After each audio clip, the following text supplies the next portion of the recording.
Wow, so that was what Stephen Terrell looked like? He didn't have to do any acting to scare people.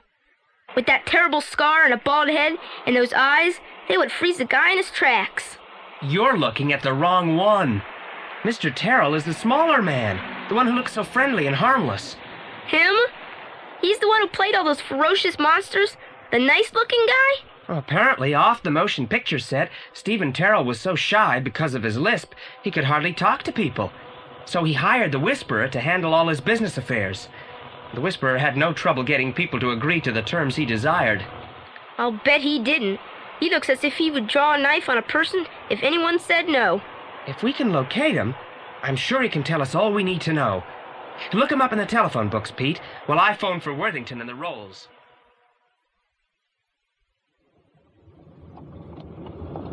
This is the mountain road that leads to Mr. Jonathan Rex's residence, Master Jones. Good work, Worthington.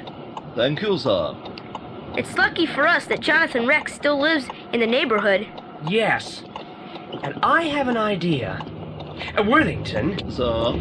I believe this road will pass within a mile of the entrance of Black Canyon and Terror Castle. That is so, Master Jones. Then let's pay a quick visit to Black Canyon on the way. There's something I want to ascertain. There's Terror Castle again. To think we went into that place after dark. Wow. And came out in rather a hurry. You can say that again. As a matter of fact, we're going back in again, right now, and have a look around by daylight. Look out! What is it? Up there! Rolling down the side of the mountain towards us! A gigantic boulder! It'll crush us! Wait! Stand still! It'll miss us by some yards.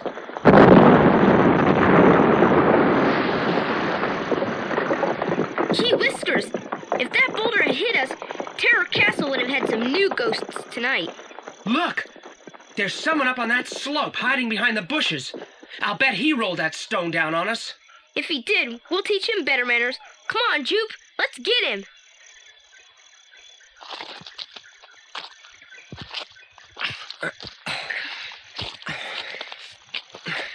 Can you still see him, Pete?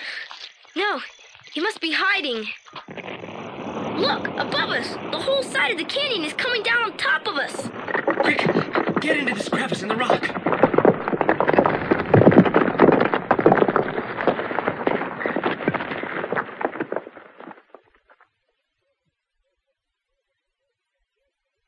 Jupe! We can't...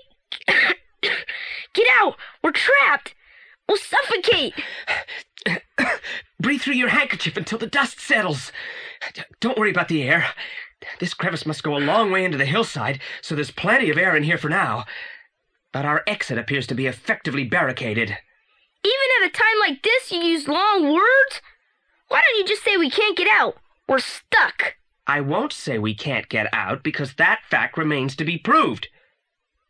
Look up there. You can see daylight through that tiny hole. We'll never get out through there. Not until we make the hole bigger. And fortunately, someone has been in this crevice before us and left a stick behind. If I poke hard enough with it, I should be able to disturb a rock. There. The hole is bigger.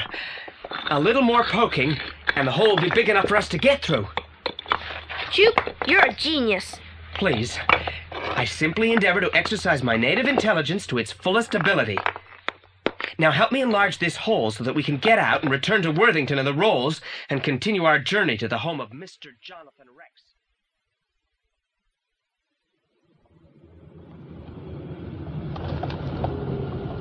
We've reached the end of the road, Master Jones, but I do not see any habitation. There's a mailbox. It says Rex, 915. The house must be around here somewhere. There are some rocky steps going up the hillside. They must lead to Jonathan Rex's house. Stay here, Worthington. Sir? We'll go and visit with the Whisperer.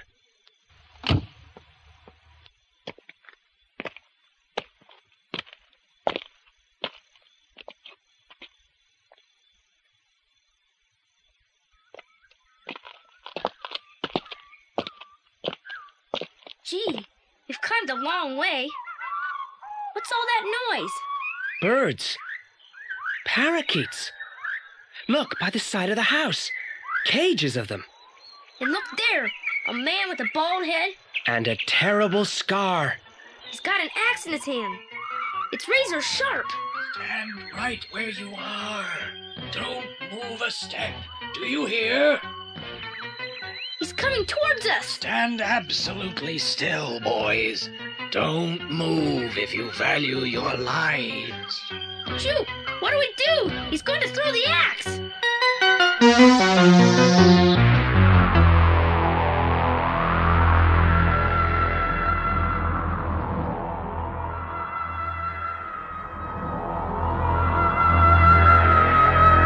Jupe! He wants to kill us. He's throwing the axe at us. Missed. I'm glad of that. Come on, Jupe, run! It's all right, Pete. There was a snake in the grass behind you, boys. I don't know whether it was a rattler or not. I tried to get it with the axe, but I hurried too much. Would you like to join me for a lemonade?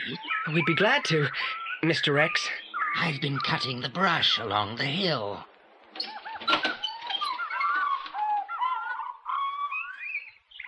Dry brush is a bad fire hazard, but it's hot work. The lemonade is all ready. Let me pour you a glass. Thank you, Mr. Rex. Thank you very much. You're welcome. I raise parakeets for a living, as you may have noticed. Well, we can certainly hear. Yes, they are rather noisy. Will you excuse me for a moment? Of course, sir. Well, Pete, what do you think of Mr. Rex? Why, he seems pretty nice.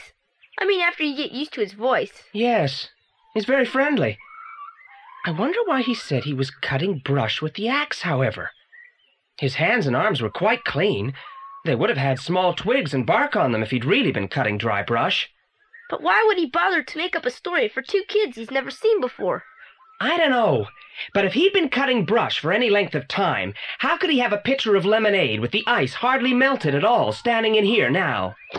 Shh, he's coming back. I've just been to put on this scarf around my neck. It bothers some people to see my scar, so I cover it when I have company. It's a relic of a little scrape I got into in the Malay archipelago many years ago. But tell me, how do you happen to be calling on me? Our card, Mr. Rex. The three investigators, eh? And what are you investigating? We'd like to ask you some questions about Stephen Terrell. What is your interest in my old friend? We wondered if Mr. Terrell was the kind of man who would become a vindictive spirit, bent on haunting his former home to keep people out of it forever. A very good question. Let me answer it this way. My friend Stephen, though in his movie roles he played phantoms and monsters, pirates and weird creatures, was really very shy and gentle. That was why he needed me for his business manager. I had a way with people. They didn't like to argue with me.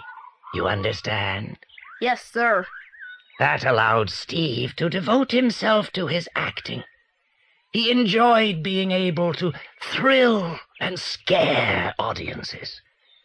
When his poor speaking voice made his final picture such a laughing matter, it broke his heart.